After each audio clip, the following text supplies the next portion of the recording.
Chị giúp lên mạo nè. Nhiệt đào là trang trí khỏi dùng mặn mình đi nào gì rồi nghe mình được nào trên tôi sẽ có này đây nè khỏi nhá cái đấy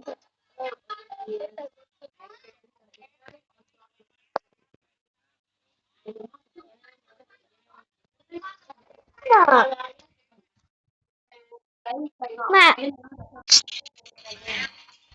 mà tôi đóng được cái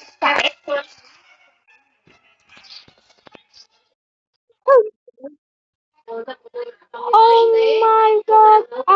love London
cái này đâu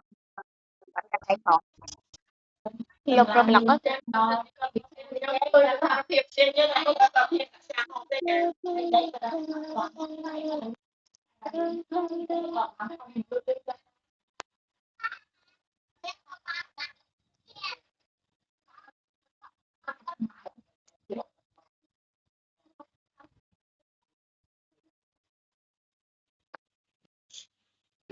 tại đâu luôn rồi